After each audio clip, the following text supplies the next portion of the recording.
सरकारी दवाखान्यात महिला डॉक्टरला मुख्य डॉक्टरकडून शरीर संबंधाची मागणी. धक्कादायक प्रकार समोर. डॉक्टर मधुबाला, तुझे शूज काढ, मला तुझे गोरे पाय बघायचे आहेत. तुझ्या अंगावरील तीळ मला खूप घायाळ करतो.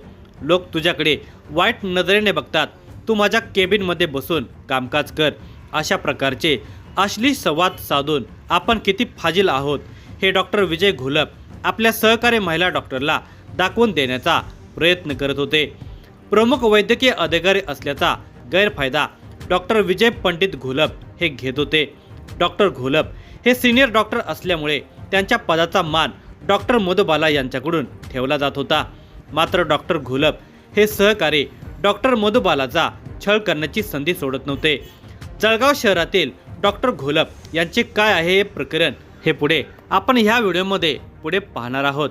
पण तत्पूर्वी तुम्ही जर ह्या चॅनलवर जर नवीन असाल तर प्लीज आपल्या या मराठी चॅनलला नक्की सबस्क्राईब करा.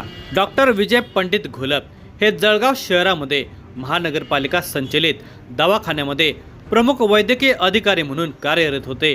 त्याच दवाखान्यामध्ये डॉक्टर मधुबाला या त्यांच्या सहकारी महिला डॉक्टर म्हणून कार्यरत होत्या. छोट्या पडद्यावरील साबणाच्या जाहिरातीमध्ये दिसणाऱ्या मॉडेलप्रमाणे डॉक्टर मधुबाला यांचे नितळ सौंदर्य कोणाच्याही नजरेमध्ये सहजपणे भरत होते. त्याला डॉक्टर विजय घोलप हे देखील अपवाद नव्हते.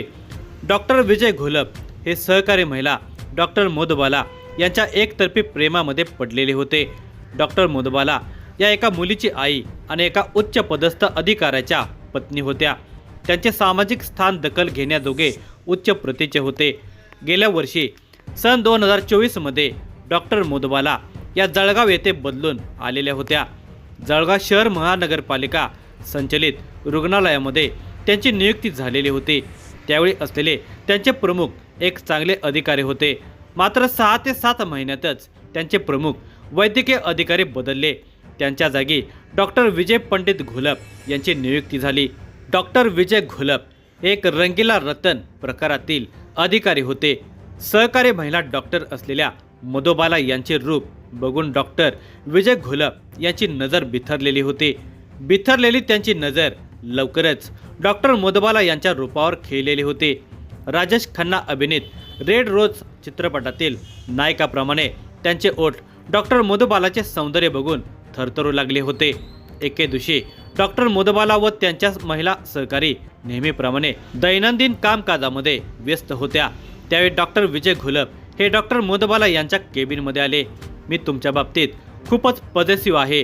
दवाखान्यात येणारे जाणारे लोक तुमच्या रूपाकडे वाईट नजरेने बघतात.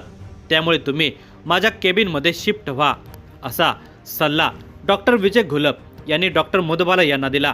परंतु आपल्याला कुणाचाही कधी त्रास झाला नसल्याचे डॉक्टर मधुबाला यांनी डॉक्टर घोलप यांना सांगितले.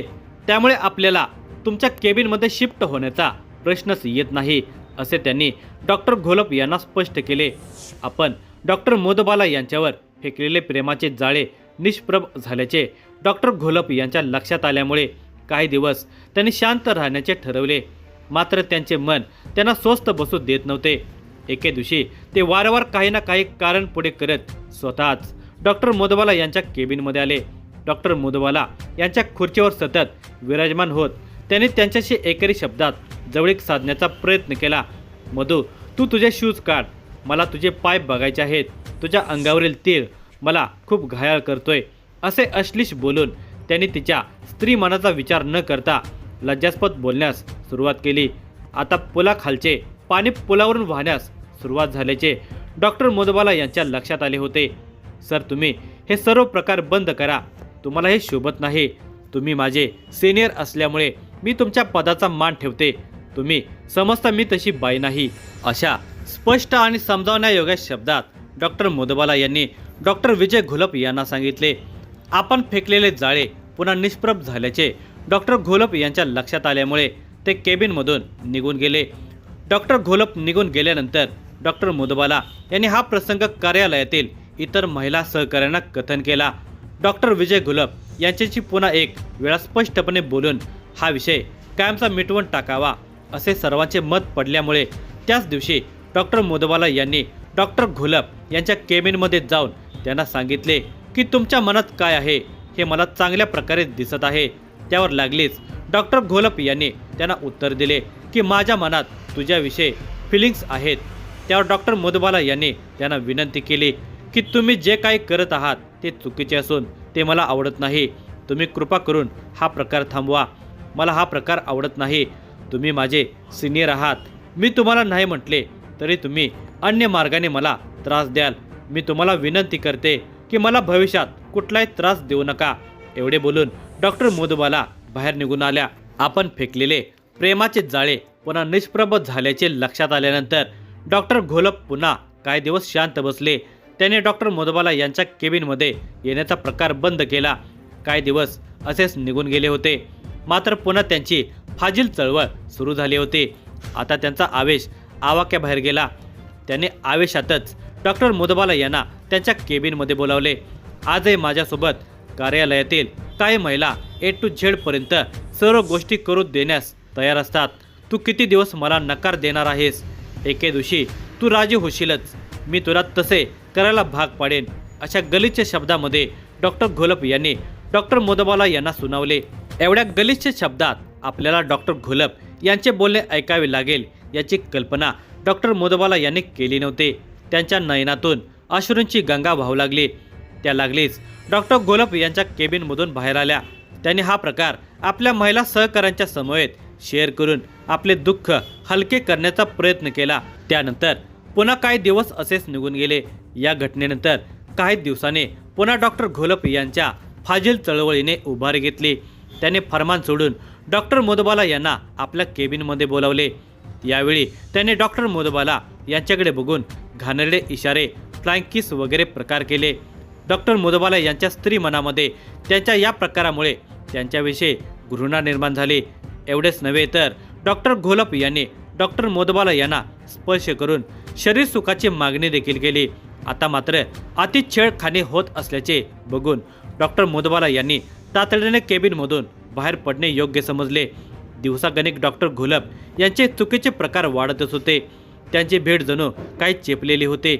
ते डॉक्टर मधुबाला यांना कार्यालयीन वेळ संपल्यानंतर काही ना काही कारणास्तव थांबवू लागले. अतिशय घाणेरड्या आणि द्विअर्थी भाषेमध्ये ते तिच्याशी संभाषण करू लागले. ते आता समजावण्यापलीकडे गेलेले होते. त्याच्यात काही सुधारणा होण्याची चिन्हे दिसतच नव्हते. डॉक्टर मधुबाला यांचा विरोध त्यांना सहन होत नव्हता. मी कार्यालयाचा बॉस आहे. माझे कुणी काहीच करू शकत नाही. अशा आविर्भावामध्ये त्यांचे उद्दाम वागणे सुरूच होते. सर्वजण मला घाबरतात. त्यामुळे मला कोण काय समजावणार आहे आणि काय विरोध करणार आहे? एके दिवशी तुलाच माझ्याकडे यावे लागेल अशा शब्दामध्ये बोलून डॉक्टर घोलप यांनी डॉक्टर मधुबाला यांचा छळ सुरू केलेला होता. एकीकडे नोकरी तर दुसरीकडे समाजातील बदनामी अशा दुहेरी कचाट्यात डॉक्टर मधुबाला सापडलेल्या होत्या. त्यांची सहनशक्ती कधी कधी मर्यादेबाहेर जात होती. एके दिवशी डॉक्टर घोलप यांच्याकडून होणारा त्रास डॉक्टर मधुबाला यांनी आपल्या पतीजवळ कथन केला. त्यामुळे डॉक्टर मधुबाला यांच्या अधिकारी पतीने थेट डॉक्टर घोलप यांना फोन लावून समजावून सांगत हा प्रकार बंद करण्यास सांगितले. याशिवाय डॉक्टर घोलप यांच्या पत्नीसोबत त्यांनी बोलणे केले. डॉक्टर घोलप हे कशा प्रकारे घाणेरडे शब्द वापरून डॉक्टर मधुबाला यांच्याशी संवाद साधतात, त्याचा कसा छळ करतात हे सौ घोलप यांच्या कानावर टाकण्यात आले. आपल्या पती महोदयांना समजावून सांगा अशी विनंती डॉक्टर मधुबाला यांच्या पतीने सौ घोलप यांना केली. कितीही समजावून सांगितले तरी डॉक्टर घोलप यांच्या वागणुकीमध्ये सुधारणा होत नव्हते. त्यामुळे जून 2025 मध्ये डॉक्टर मधुबाला यांनी थेट जळगाव शहर महापालिकेमध्ये पॉश कायदा 2013 नुसार डॉक्टर घोलप यांच्या विरोधात तक्रार दिली. ही तक्रार डॉक्टर मधुबाला यांनी मागे घ्यावी यासाठी डॉक्टर विजय घोलप यांनी कार्यालयातील काही पुरुष आणि काही महिला कर्मचाऱ्यांना डॉक्टर मधुबाला यांच्या घरी पाठवले.